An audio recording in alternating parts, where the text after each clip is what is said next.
Kia ora, good evening. Late yesterday afternoon, emergency service personnel located the body of a missing tramper following a break in the weather that allowed a helicopter search to continue.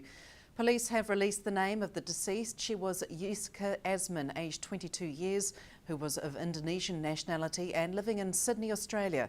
On Monday afternoon, Ms Asman was swept away while attempting to cross a swollen tributary of the Clinton River while freedom walking the Wilford track with her partner. Ms Asman's body was discovered 1.8 kilometres from where she was last seen. The resignation of Wallistown Community Board member Isabel Mulder has forced a by-election set down for August. Southland District Council Returning Officer Virginia Dillon says nominations for the now vacant position on the board open today and will close at midday on the 19th of June. If more than one nomination is submitted, there will be a postal vote held, which will close at midday on the 15th of August. Invercargill Registrar of Electors Carol Baxter is encouraging Wallistown residents to check they are enrolled to vote before the 19th of June. One of 5 supported teen flats nationwide was officially opened in Invercargill today by the Minister for Social Development, Paula Bennett. Invercargill's supported teen flat was established by the Ngākete Mātauranga Pounamu Charitable Trust and provides transitional housing for teenagers ready to leave home but not quite ready to be in an unsupported living environment. Hunter Andrews spoke to both Ngākete Chief Executive Tracy Wright-Tawha and Social Development Minister Paula Bennett. When a referral is received by our agency, we assess to see if the person's the right fit to work and live in this environment. Then they're allocated to a caseworker, and that caseworker has the role of coming up with a goal pathway plan, and that helps motivate and move the young person along towards achieving their goals around education, maybe employment or further study, about ensuring that the young person knows about the services there, that they have a right and entitlement to access, and it's an advocacy role as well as a problem-solving role. So at the end of the day, when the young people get home, one of our staff is here and they cook together, so we're teaching people how to cook and fend for themselves, and just lots of little things that help lead them to being self-sufficient and managing their own life. Do we need more of them here, do you think, or just starting with this one, and will it build, do you think? I'm not sure. I mean, supported living has been talked about for a very long time in Invercargill over the years. We've been going 2 months and we've received 5 referrals. I was quite surprised at that. I thought the numbers might have been smaller than that. So we're treating the first 12 months as a pilot so we can evaluate it really carefully and actually determine more clearly what the actual need is, and then we'll try to respond to that. And there seems to be quite a bit of freedom from central government. The Minister didn't want too much bureaucracy involved. That's right. I think that's the key. I think local communities are best placed to work for the solutions in their own community, and it's reliant on having great networks and memorandums with other providers and joining up and linking up everybody's efforts for the end goal. And sometimes it happens better where the rubber hits the road in the local community area rather than having a prescribed sort of course of action that you have to take. So this is great. It's flexible, it's nimble, it can move and change as we go along to always look at the quality of what we're doing and keep tweaking it up a little bit. Teen-supported flatting is really something that was missing in our social services. I didn't want it government controlled, so I love that it's sort of community organisations have got in behind it.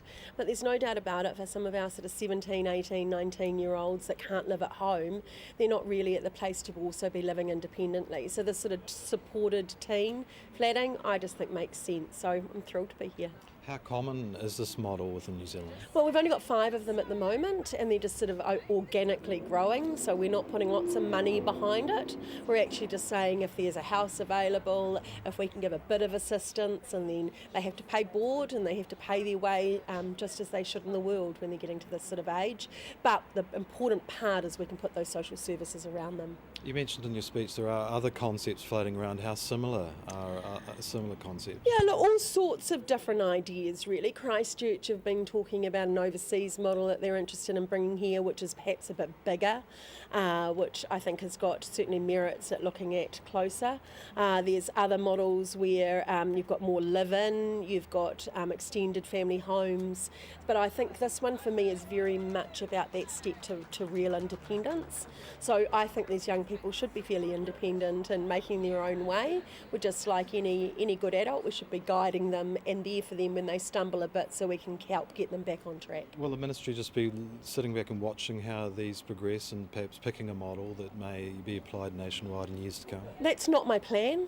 I really am quite keen. I mean, we'll take the learnings and what's more successful than not and share them with other people, but it's actually not my intention that we have a government policy and we then dictate how they've run out. You can give so many examples of that, and what happens is they become unflexible, over-bureaucratic, too complicated, and more often than not, within a few years, you're looking at them again and changing it. I think we keep this fluid, we keep it responsive to local needs, and we let local people do that. The Community Recycling Network has hit back at yesterday's release of a discussion document by the Ministry for the Environment, calling for options to improve the way some harmful waste products are managed in New Zealand. Recycling Network spokesperson Sue Cootes says the government's TV take-back scheme is in a mess, leaving community recycling centres which collect TVs in limbo. Ms Cootes says the government went through exactly the same waste discussion process in 2009 that's being proposed now, with pretty much the same consultation questions, and nothing happened. Ms Cootes added that some e-cycle depots are no longer accepting TVs for recycling, and the rest are charging as much as $40 per TV, a charge that has encouraged an increase in the number of old televisions being dumped in landfills. Southland Disability Enterprises currently accepts old TVs for recycling in the south at a charge of $25 per unit. Stay with us. Still to come, the fight against tidal erosion at Mullet Bay and New Zealand's biggest morning tea.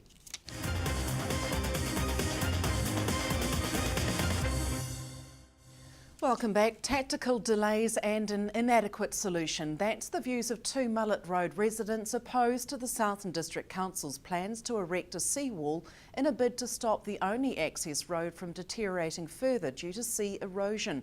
Artist Nigel Brown and partner Sue McLaughlin are the adjacent landowners to Rattlestone Bay, and neither support the building of a 75-metre seawall, saying it's a band-aid fix.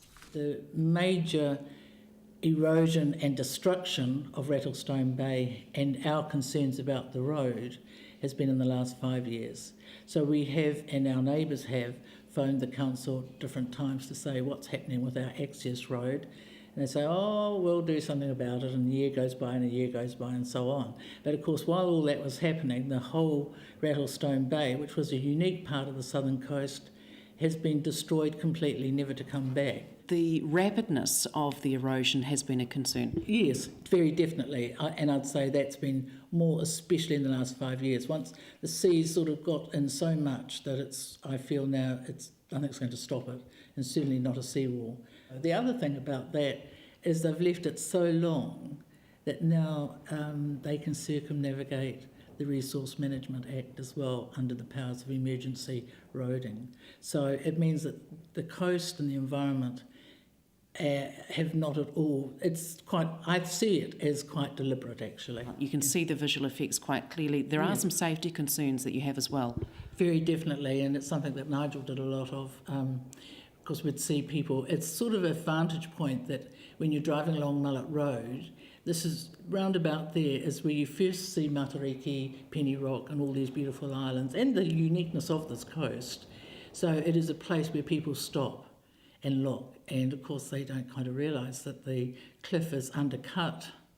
So we see it, and so I actually have been in contact with Southland District Council asking for some safety netting to go up, just some sort of visual warning so that people don't inadvertently fall over. And I've sort of got a response, well, if people are idiotic enough to do it, they almost sort of invite their own fate.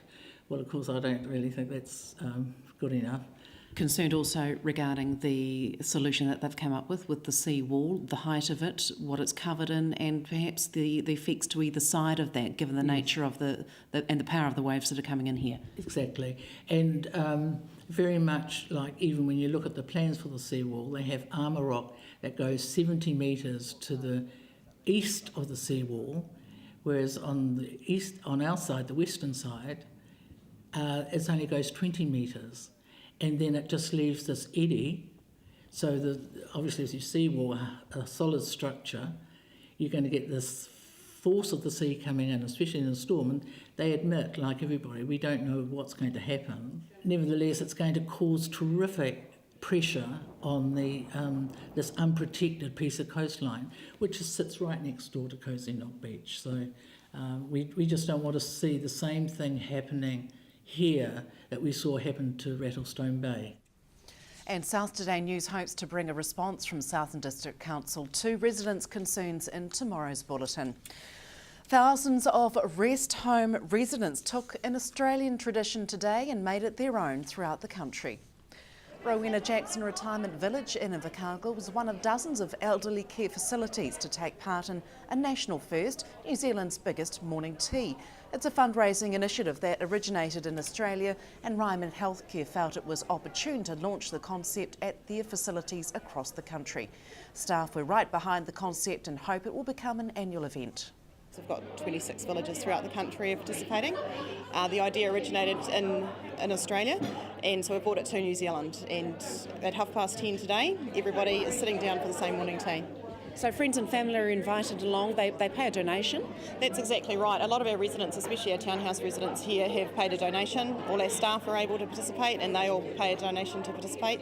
As you can see around here, there's a number of staff as well. And the residents in our hospital wings, and our special care unit, and our rest home are all participating as well throughout the complex, all at the same time, 10:30, sitting down and having morning tea. And what's on the morning tea menu this morning here? That's a good question. I haven't sampled it yet, but hopefully I'll get to after this. We've got sandwiches, vol au vents, there's some home baking. Our kitchen staff have been very busy with the baking of biscuits and all sorts of things today. So you leave the price open, you don't set a price, you just allow people to donate what they feel they would pay for a morning tea in town? That's exactly right. That was what we said. If you were going to have morning tea at a cafe, how much would you pay, and to donate that? So a lot of the residents here have donated probably a lot more than that to support the Cancer Society. What's the feedback been from your residents here today? Look, they're very happy, very happy. They love to be involved in events like this, and everybody's come with their money. They want to donate, they want to support the Cancer Society, and that's what we want to do as well. And that's all from the news desk this Thursday. We catch up with Pulse coach Robin Broughton next in sport from the news team. Good night.